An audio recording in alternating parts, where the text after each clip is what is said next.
Hey everyone, it's Justice for Comics again. Wanted to post a quick video highlighting a big Silver Age book, Silver Surfer #1. Um, yeah, I looked on eBay here to see, what's kind of out there as far as books that are CGC'd. Issue #1, 9/8. Apparently, I mean, there can't be very many of these. This might be the only one. Um, $44,490. Crazy. Man, I don't know if he's going to get that. I think I looked at previous sales, 9/8. I think the highest 9/8 sold for around 25,000. But that was a few years ago, maybe. So, yeah, 44,000. I don't think it's going to get that price, but there's definitely not very many at that grade. So, yeah, we'll see what happens there. If you look on eBay, 9/8, and then it drops all the way to 9/4. So there doesn't seem to be any 9/6s for sale, and the 9/4 price range is kind of varied here. You've got $7,900 to as low as $3,850. So there's three books at a 9/4 grade. There's kind of a collection there. And it looks like a 7/5 in that collection for issue #1. Some lower mid-grade books, 3.5, 3.5. Then there's some signature series. So I was on an auction last week, and I ended up bidding on a Silver Surfer #1. And there's the book. I just got it today in the mail. What's interesting about this book is the condition of it obviously looks pretty good. I mean, if you look at it just quickly with your eye there, it looks like a 9/4, 9/2. You don't see, if I'll pull it up closer here, you don't see any problems with the corners are nice and sharp. There's no creases anywhere on the cover. You can see sharp corner there, a little bit of a crease right there, just a slight crease right there. And then the binding, this is what's the problem with these early Silver Surfer books. They're thicker. I mean, if you can look kind of here, you can see it's got definitely a thicker binding. And the problem with these is they'll kind of flatten out. Like you can see at the top here, the binding's nice and straight, and as you get lower and lower in the book, it sort of spreads down. It kind of like it got pushed down a little bit. So the problem with this book is you can see on this binding here like it was starting to maybe split apart. And so what they did is they put a little bit of glue on it to hold the binding together. And when you can open the book up fully, it doesn't feel like it's going to tear when you open the book up. So I don't know if the glue they put on there, if this was done by an expert. The problem with this book is, there's no staples in it, right? These bindings have no staples, so it's literally held together with glue. So it's a restored book in that sense because the original glue was probably separating. This is a 1968 book, so the glue was probably starting to separate there on that binding, and so they use a little bit of glue to make sure it stayed attached. So the book is complete, but that's the problem with these early Silver Surfer books. They all have a binding issue. To find one that has really almost a perfect binding, you're looking at a unrestored 9/4 or better, and yeah, you're talking thousands and thousands of dollars.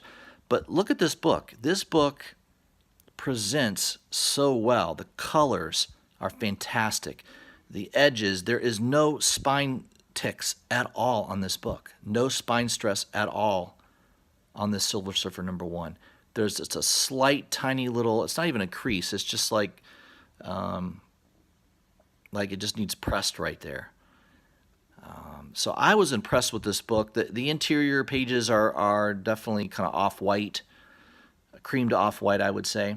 So this book, in my opinion, without the restoration of the glue, now supposedly there's also a color touch and I can't.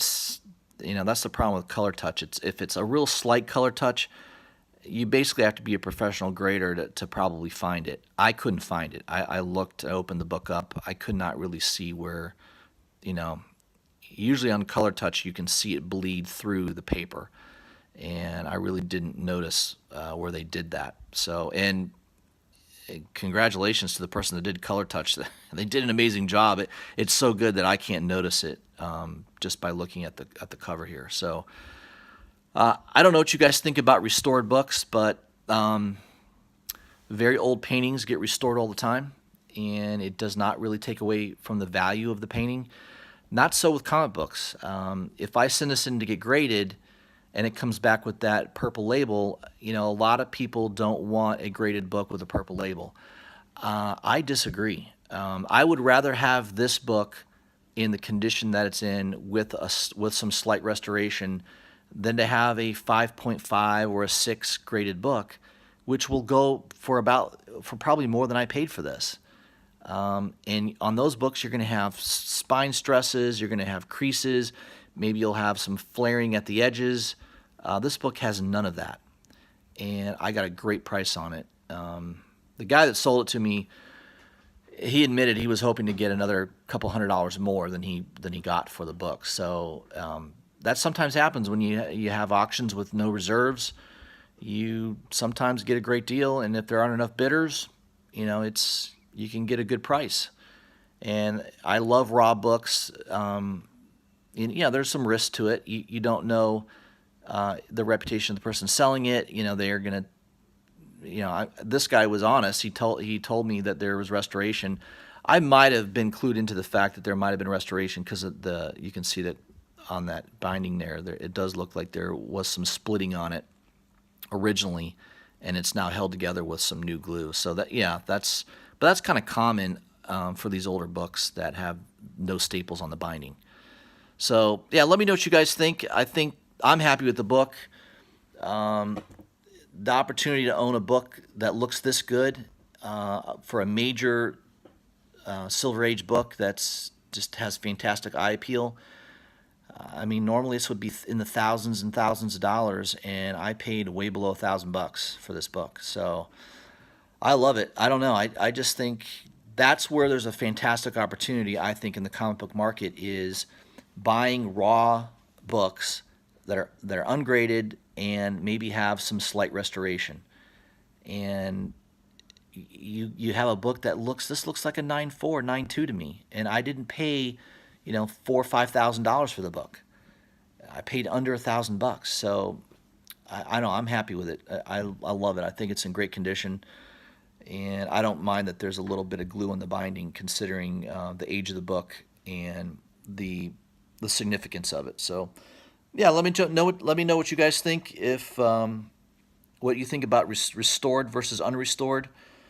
I don't think it's that big a deal, but I know in the marketplace there is a huge discrepancy. Some people would rather have a very low-grade book unrestored than a real high-grade restored book. I think that's stupid, in my opinion. There's no way I want a book that has major spine ticks and creases and maybe a chunk of the book missing.